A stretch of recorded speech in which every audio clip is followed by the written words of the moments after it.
Good evening. We're here this evening to debate a budget, a $1.5 trillion budget that is a living, people-centered blueprint. And I want to, at the outset, commend, congratulate, and thank my colleague, Dr. Ashley Kumar Singh, his very competent team at the Ministry of Finance, and all of the competent teams of public servants in every sector who would have contributed to the fabric of this budget that clearly emphasizes what we as the PPPC always would have done every year, and that is put people first.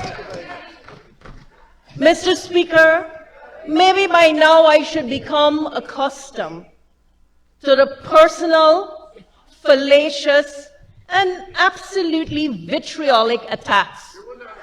But you're right. Let me simplify. I'll leave it to you all. But I should be accustomed to it.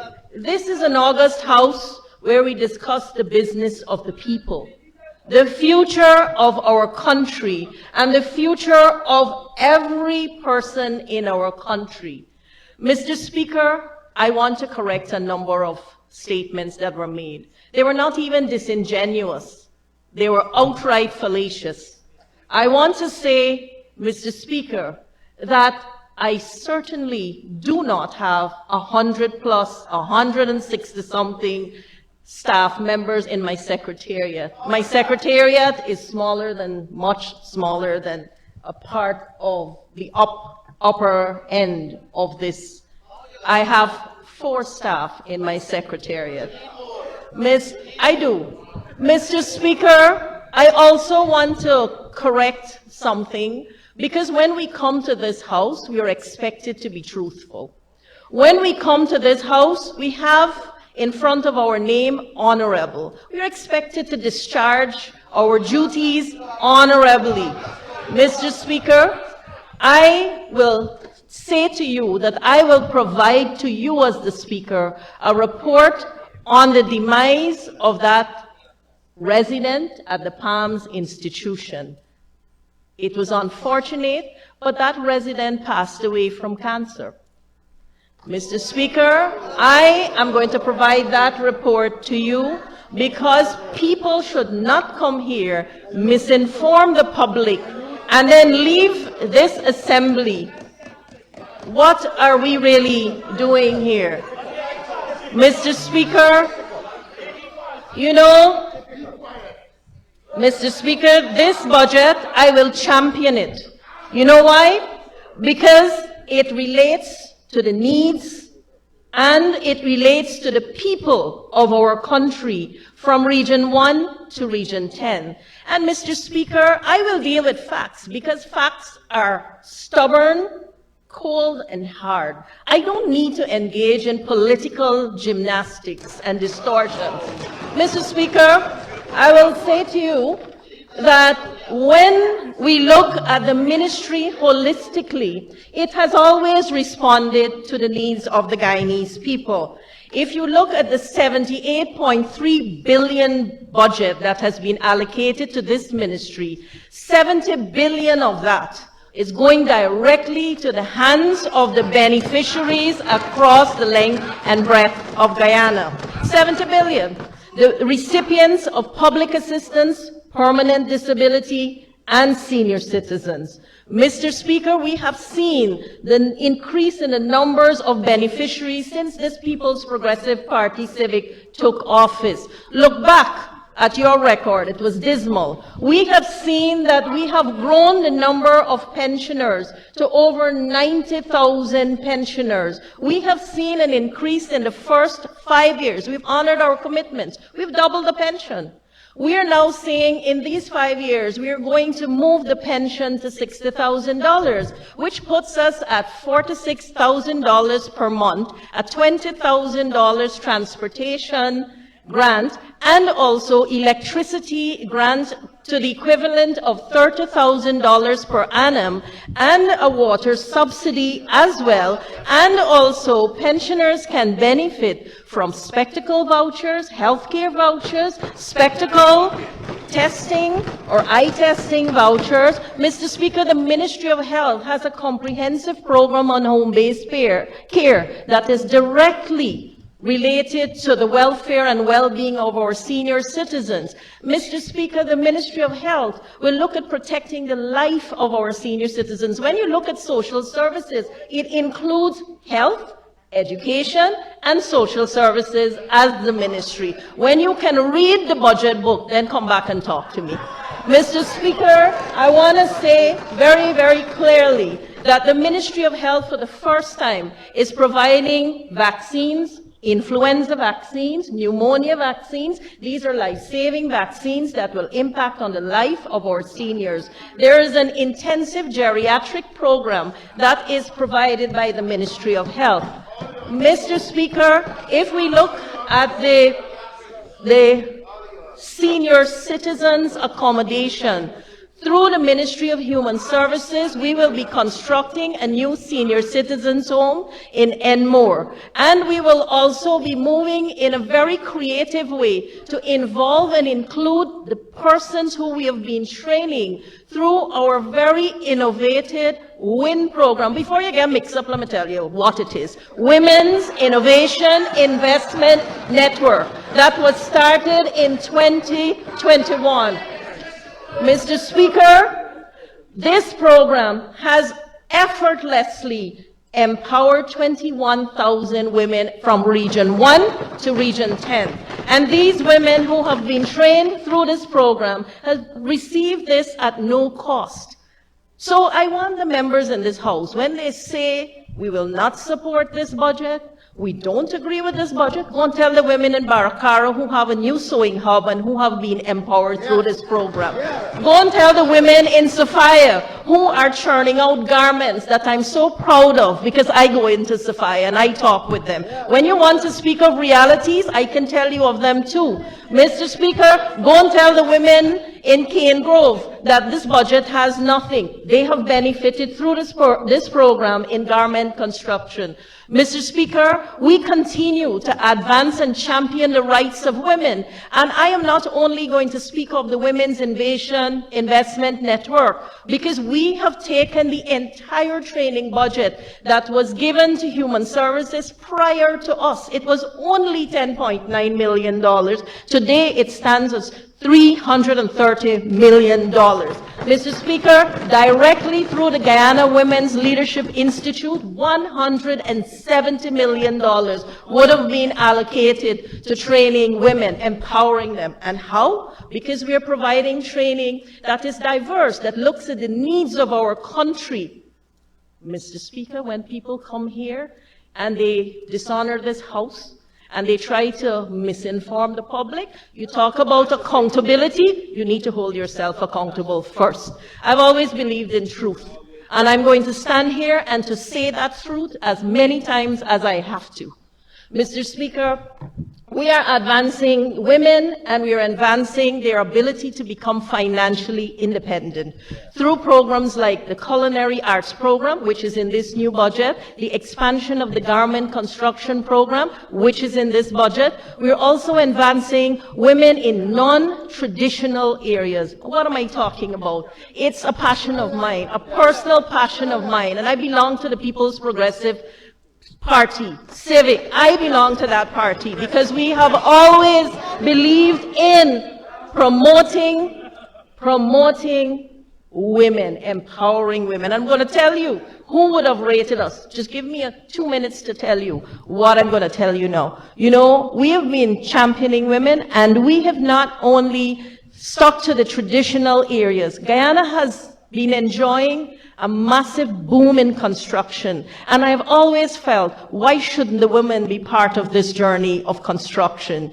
And so last year, 129 women were trained through the UK City and Guilds program in carpentry, welding, masonry, electrical, installation, and plumbing. This year, we're going to train even more of them. You know how proud I feel when they put a business card in my hand and they say, we're starting our own enterprise. And Mr. Speaker, look, 60% of the house ownership will fall and has fallen already to the women across Guyana. If we look at the University of Guyana, more women are leaving the University of Guyana with degrees. If we look at the Gold Program, more women are leaving the Gold Program with degrees. Mr. Speaker, you know, sometimes you need to have an outside perspective of how your country is doing. And I'll tell you that outside perspective. The World Economic Forum, how did they rate Guyana on the Global Gender Gap Index? Let me tell you, we've moved up 4 places more in just 1 year. We are now 31 of 149 countries in the world. We are ranked 8th in the Caribbean for our leadership on gender issues, and we continue to do it. Whether we speak about healthcare, we speak about progressive gender policies, whether we speak about home ownership or education, we are narrowing that gender gap. We are narrowing that divide, and we must continue to do it. There are some things that we should not politicize, and I don't believe in politicizing the future of our women. Women are an important part of our country. Almost 50% of us. I know the men have edged us out in the last census report by a little bit, but we are almost 50% in the country. We are a significant part of the economy. And when we train women through the Ministry of Human Services and Social Security, we are putting them into the formal economy. We are putting them into the labor force. And Mr. Speaker, how are we putting them into the labor force? What is this budget saying? Mr. Speaker, His Excellency redefined under his leadership, he redefined the concept of care and looked at how we could translate unpaid care into paid care. He looked at how we can have a very expansive care economy. Now that's very close to my heart. Why? Because we are dismantling a barrier that would have affected women for generations, where they didn't have child care, and now they could not only receive child care in communities, they can be part of that child care journey. And how is this happening? Because several ways.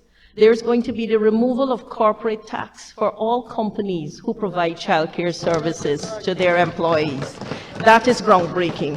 Mr. Speaker, I've already had those discussions with the private sector, and already one company has started this initiative. Mr. Speaker, we're speaking about co-investing in care, where in the communities, women who we have trained, about 7,000 women in child and elder care, they can be the givers or the providers of care in their community. We have a home-based care policy coming out of the same Child Protection Agency. And by the way, there are about 8 policies that the Child Protection Agency did. So when you want to speak about the Ministry of Human Services, get your facts right. Mr. Speaker, I will also say that when we have the co-invest ability, it means we're empowering women to take their future in their hands and give them an opportunity to work in the care economy that not only allows employment but entrepreneurship. A co-investment would equal, if you look at the model that is advanced through the Guyana Development Bank, which has received an injection of $100 million US.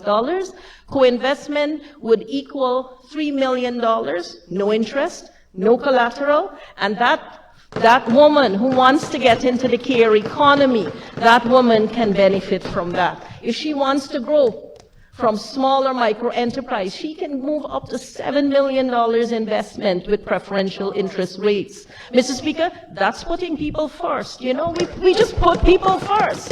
Mr. Speaker, let me talk about the mom who's just gotten a newborn baby. She knows that she has the strength of the state that supports the first breath of her child with $100,000. And she knows that 13,000 babies would have benefited already.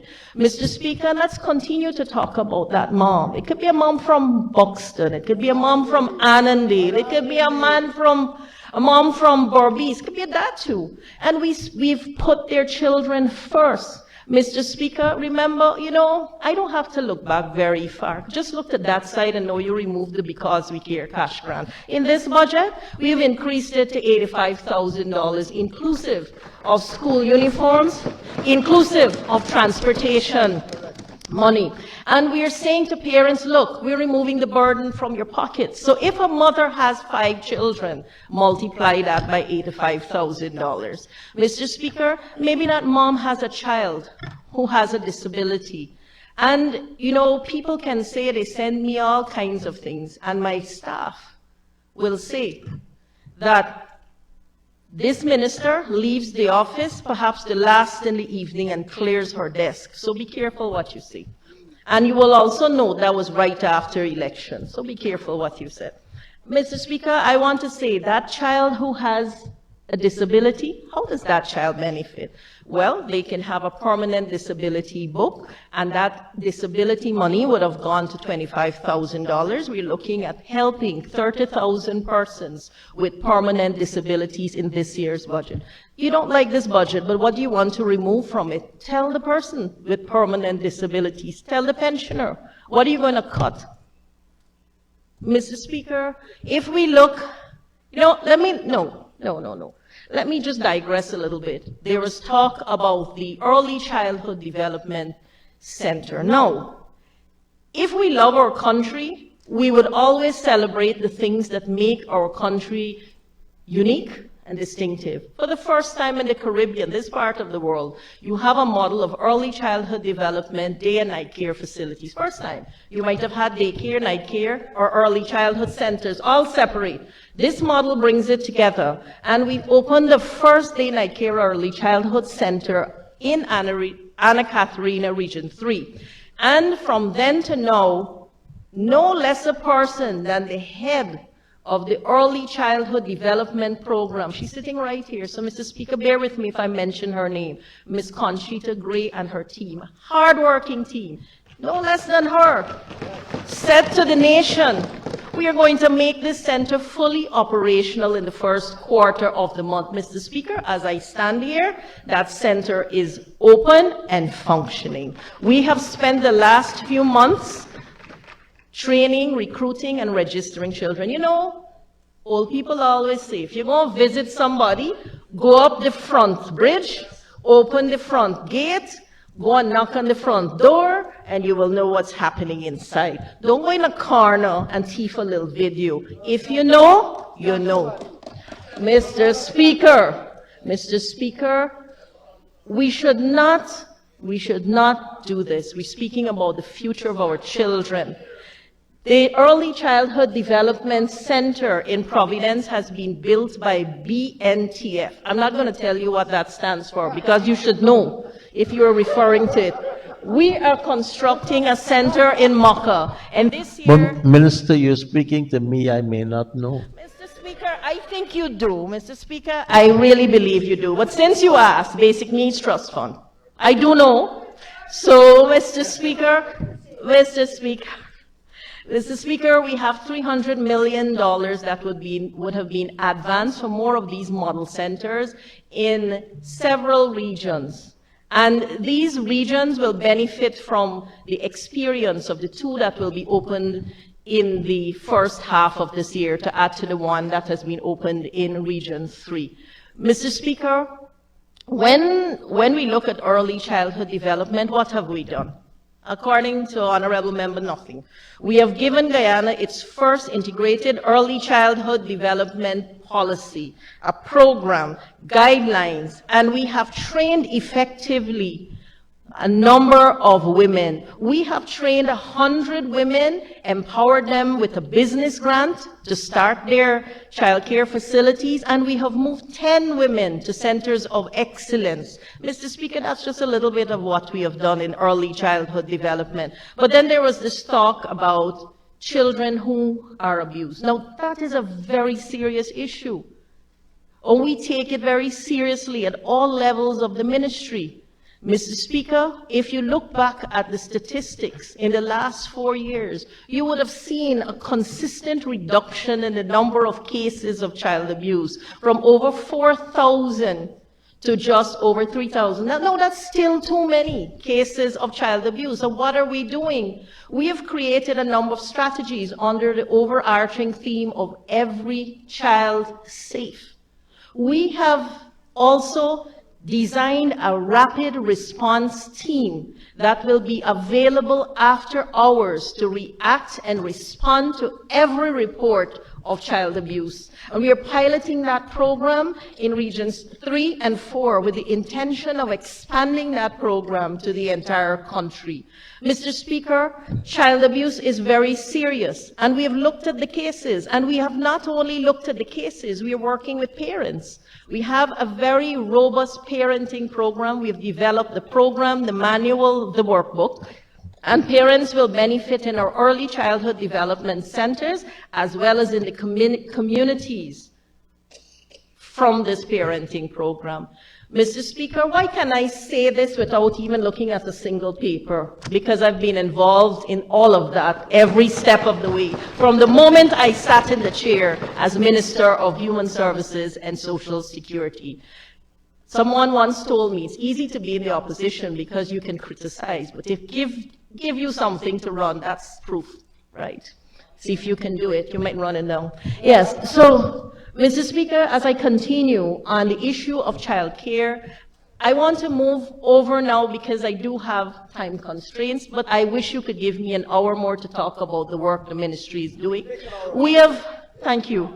We have licensed for the first time non-state-owned care centers. We have also registered almost all of our care facilities across of the country, over 300 of them. Mr. Speaker, when we speak of social ills, when we speak of the ills that plague our world, our country, we know we are speaking of grave violations to people, such as abuse and violence against women, trafficking in persons. Trafficking in persons over the last 5 years would have benefited from a new piece of legislation, regulations, policies, and SOPs. And with all of that, and with the education, awareness, and the work that we have done, we have been able to maintain the Tier 1 ranking for Guyana for 9 consecutive years. Mr. Speaker, we have not just done this. We've gone out there and trained people and met with people in the community. You know, it's easy to talk, but we've been quietly doing the work. Mr. Speaker, when I think of the Ministry of Human Services, we are on the ground every day doing the quiet work that it takes to reach every senior citizen, to meet out to every mother and child, to go into the courtroom and to ensure that children's rights are protected. That's why since 2020 to now, we have child advocacy centers in every region.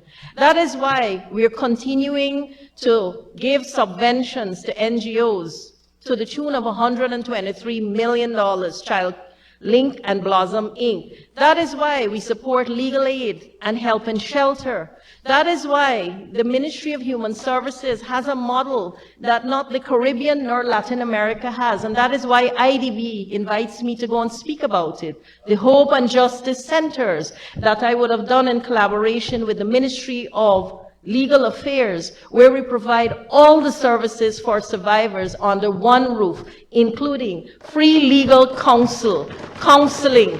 We have temporary shelter. We also can go there, make a police report, get your medical done. Mr. Speaker, we have 2 of those on the coast and 1 in Region 1, which we will fully operationalize before the first half of this year. Mr. Speaker, that's progress, that's people, and that's why we can stand here with all the authority in the world and say we are putting people first, because that's what we're doing. Mr. Speaker, as I continue to speak about the budget and the initiatives that we are planning to do, I must not forget to really express my joy in the fact that we lift 6, Guyana's and the Caribbean's largest Women in Business Expo will be held right here where it started from the 6th to the 8th of March, where we moved from 75 women-owned businesses to now 400. That's not all, but 1,500 women-owned businesses are featured on our WIN app. Oh my God, don't let me mix you up again. Women's Innovation Investment Network. I want to make sure, as Mr. Speaker said, pellucid. I'm not going to say pellucidly clear. No. Pellucid, that means clear. Mr. Speaker, I also want to say that that app will benefit from the addition of these lists, where we will list the women that we have trained in the various disciplines so that they can benefit from employment opportunities, including opportunities for employment in care and other areas.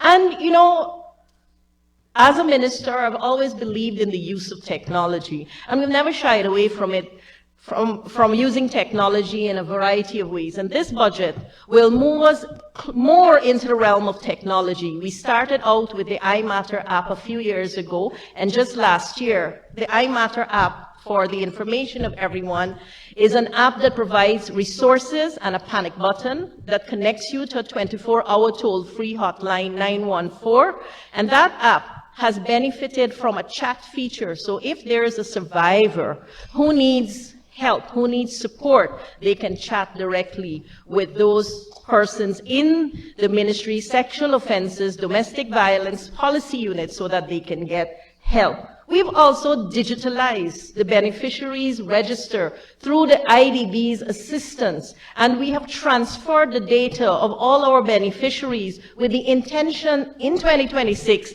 of decentralizing our services digitally so that we can provide more efficient service to senior citizens and persons living with disabilities, in addition to opening 2 new units, one that caters to senior citizens and the other that caters to persons living with disabilities. Mr. Speaker, as I said, I don't need to come here and attack anyone. I can stand up and speak on what we have accomplished and achieved after hard work and budget after budget being utilized to invest in the people of Guyana, all the people of Guyana. Let me ask you something, Mr. Speaker. Do you think the grandmother who receives her pension is a corporate giant?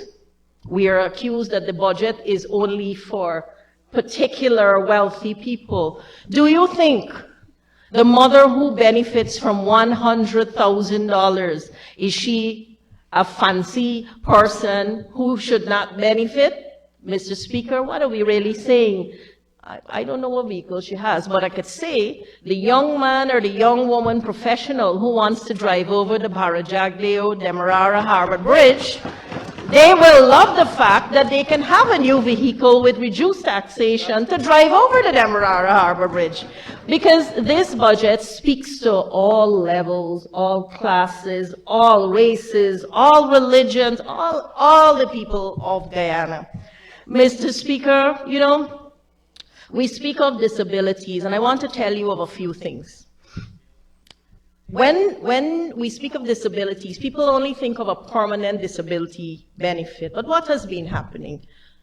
We have had a very successful program that gives assistive aids, support aids to persons living with disabilities. If that mother had a child who had a disability and she was thinking, you know, I need to buy a wheelchair, I'd say, no ma'am, keep your hand in your pocket, don't take out anything. Not only will we provide that wheelchair for you, we have been doing it for the last 3.5 years, and we will deliver it to you. And not only wheelchairs, walkers, white canes, Ministry of Health, hearing aids, and something so significant, prosthesis. You know what's the cost of prosthesis? Within $1 million to 600,000 Guyana dollars. That is provided free and will continue to be provided free in the 2026 budget. So, you know, it is looking at our most vulnerable, seeing their dreams, their hopes, their aspirations. They're seeing a path, not a wall.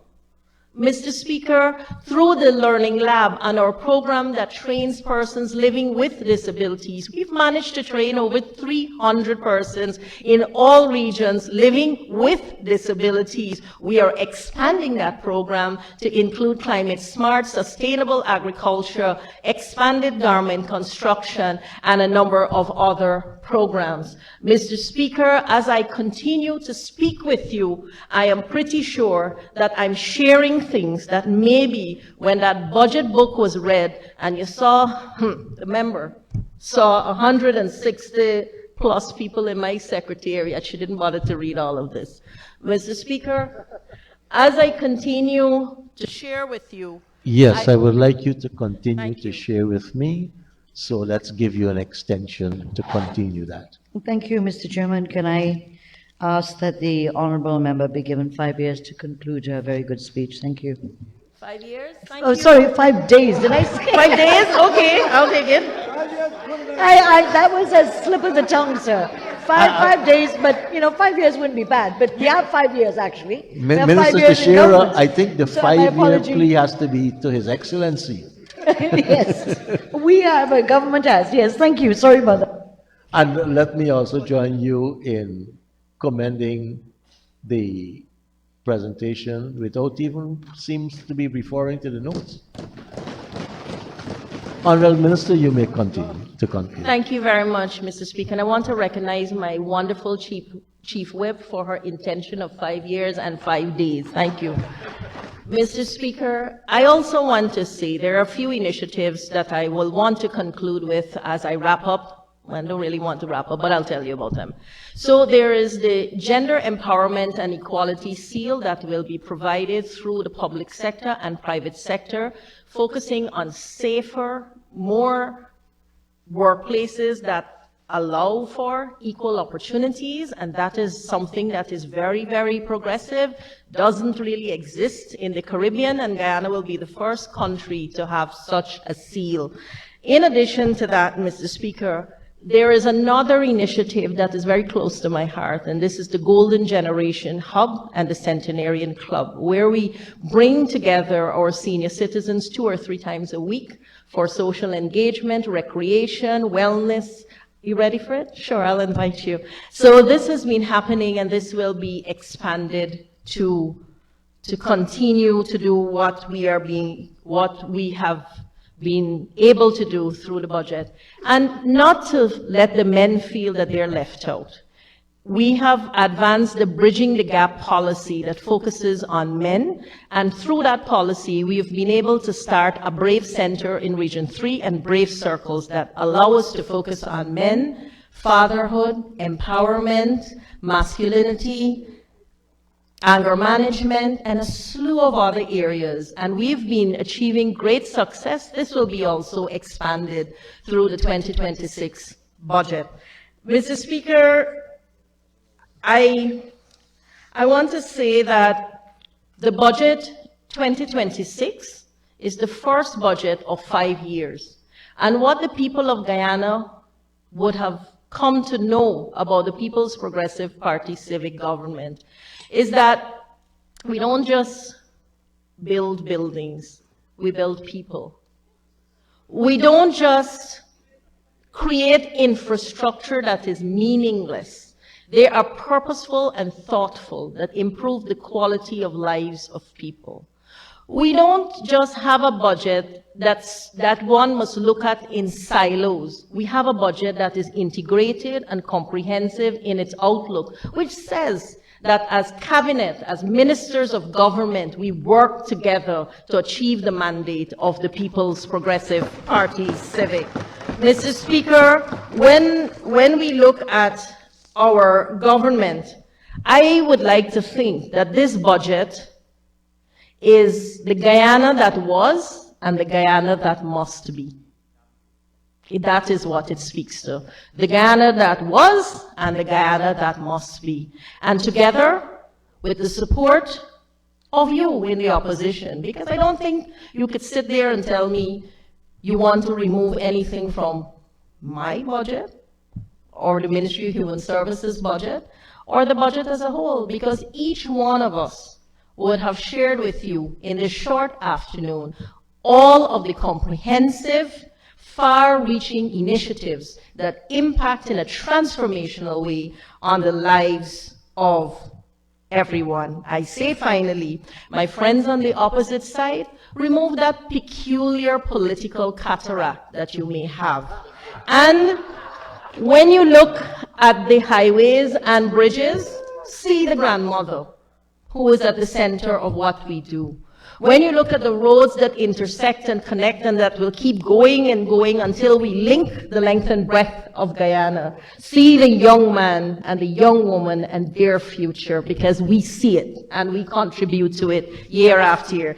I say to all of us here, we're not just managing a litany of fiscal projections. We are nurturing a nation, and I'm privileged to be part of a government that has transformed Guyana to what we see and we continue to see. Thank you very much, and God bless you all. Thank you.